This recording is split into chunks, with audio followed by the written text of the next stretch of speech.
Rodrigo Pacheco, muy buenas noches. ¿Cómo cierra tu Buenas semana? noches.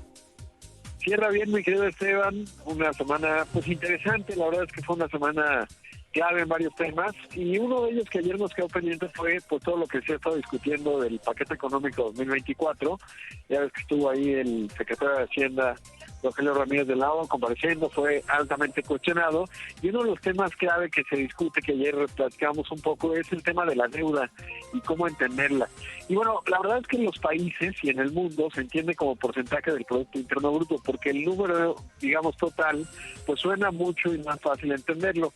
¿Y qué pasa con México? Pues que, de acuerdo a lo que está planteado, estaríamos considerando que el próximo año tendríamos, digamos, la deuda 48% del Producto Interno Bruto.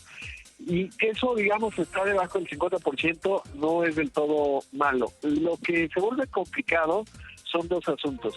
Cuando justamente esa deuda o ese incremento en la deuda que es de 5%, ¿para qué lo utilizas y a qué se debe? Y cuando, si lo vemos desde una óptica de finanzas personales, cuando tú dices, oye, yo generé deuda, ¿para qué? Para pagar el súper, pues es mala idea, ¿no? Si la usaste para comprarte una computadora que te dé en el trabajo, pues es buena idea. Y el hecho es que en este caso, pues la verdad es el equivalente al súper, ¿no? Obras que se tienen que concluir, que no necesariamente tienen una visibilidad de rentabilidad, eso por un lado. Y otra, las pensiones y el tema de Pemex, en términos de la deuda que tiene Pemex, pues es también como para pagar la otra tarjeta de crédito. Y en el caso de las pensiones, digamos que pues no tienen una fuente específica que las genere, es decir, no hay una generación de riqueza que la sostenga, y sí el número se va a ir incrementando conforme pues vaya evolucionando la población, ¿no? O sea, cuando vaya dándose el avance demográfico, además de que se incrementó la pensión universal.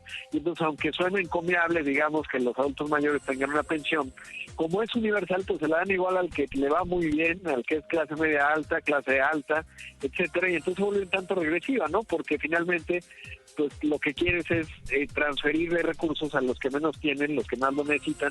Que alguien de la tercera edad pues que está en situación de pobreza, claro que lo necesita, pero no necesariamente los de la clase media. Y eso no es lo peor, sino que hacia 2025, 26 y hacia adelante, pues va a tener que haber un cambio o una reforma que permita tener más ingresos, porque no nos va a alcanzar el dinero para sostener eso.